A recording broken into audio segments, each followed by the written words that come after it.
Today, we're diving into a topic that has fascinated and puzzled humanity for centuries: the ego. It's a word we hear often, sometimes casually, sometimes in the context of profound spiritual teachings. But what is the ego really?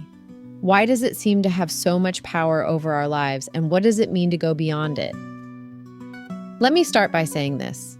The ego is not your enemy. It's not something to be destroyed or something inherently bad. The ego is simply a tool, a useful one even, that helps us navigate the world. It gives us a sense of self, a way to organize our experiences. But the problem arises when we mistake the ego for what we truly are. The ego is the story we tell ourselves about who we are. It's the I that we carry in our thoughts, the collection of memories, desires, fears, roles, and identities that create the sense of a separate self. I am this person. I want that. I fear this. These thoughts seem to point to a concrete self, something solid and unchanging. But here's the radical truth. That self doesn't exist. What we call the ego is a mental construct. It's not the core of your being. It's a lens through which you see the world. And like any lens, it shapes what you see. The ego divides the world into me and everything else. It creates the illusion of separation. I am here, and the world is out there. This sense of separateness might help us function in practical ways, but it's also the root of much of our suffering. Think about it. The ego clings to identity. I am successful. I am a failure. I am loved. I am alone. It clings to possessions. This is mine. That's not mine. It clings to comparison. I am better than them. I am worse than them. All of these attachments create anxiety, fear, and conflict. The ego fears loss because its entire existence is built on what it identifies with. The ego is like a shadow. It's not real in itself, but it appears whenever there's a light. The light in this case is awareness, your true essence. But when awareness gets filtered through the ego, it creates the illusion of a separate self, just as light hitting an object creates a shadow. And as long as we're identified with that shadow, we remain trapped in a cycle of striving, defending, and fearing. Now let's bring this into the world we live in today. Modern life amplifies the tendencies of the ego. Social media thrives on the ego's desire for validation and comparison.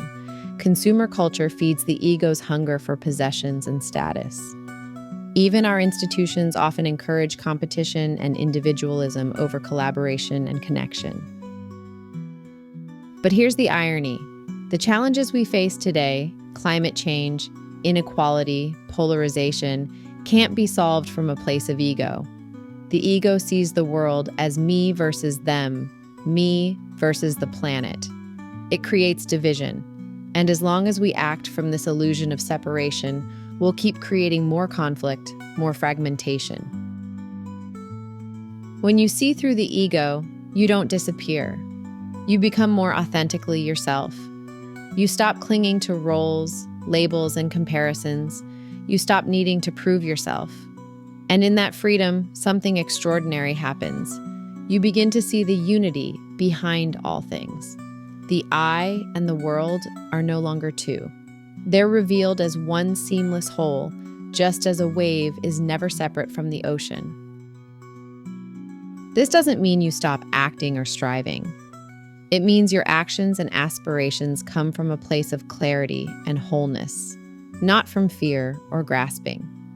Think about the times in your life when you felt most alive, most at peace. Chances are those were moments when the ego wasn't in control, when you were fully present, fully engaged with life as it is, without the constant narration of me and mine. So what does it mean to go beyond the ego? First, let me address a common misunderstanding. Going beyond the ego doesn't mean losing yourself. It doesn't mean giving up your individuality or becoming passive. It means seeing the ego for what it is, a tool, a lens, and no longer mistaking it for what you truly are. So how do we begin to see through the ego? The first step is awareness. Start noticing the ego in action. Notice how often I, me, and mine dominate your thoughts. Notice how the ego clings to being right or feeling special. And most importantly, notice that this I is just a thought. It's not who you are. You don't have to fight the ego or push it away.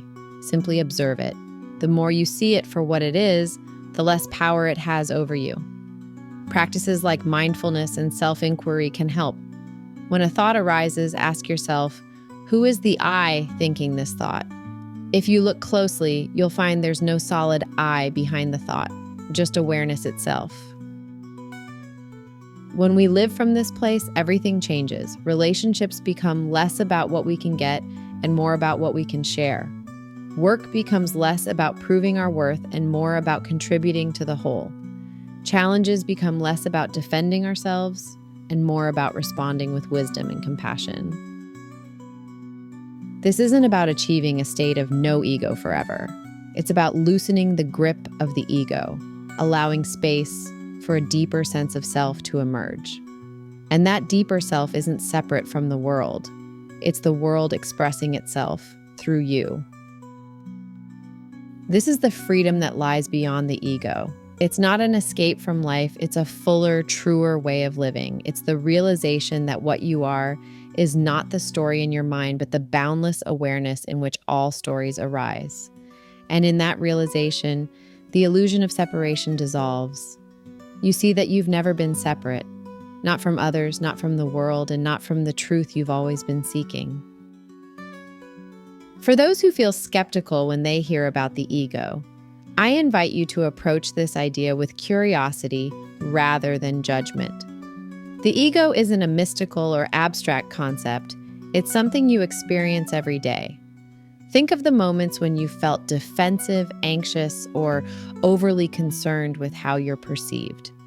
Those are glimpses of the ego in action, shaping your thoughts and reactions. What we're exploring here isn't about rejecting your humanity or losing your individuality. It's about seeing through the layers of conditioning that often keep you from fully living. Imagine what life could be like if you weren't weighed down by the constant need to prove, defend, or grasp. Imagine meeting each moment not with resistance, but with openness and trust. Going beyond the ego isn't a leap into the unknown. It's a step into what's already here, the peace and clarity that arise when you stop clinging to what isn't real. So take this as an invitation, not a prescription. Just begin to notice.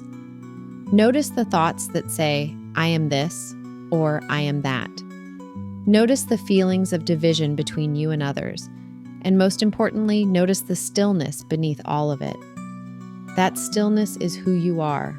The more you see it, the more you'll realize that going beyond the ego isn't about giving something up. It's about gaining everything you've ever longed for.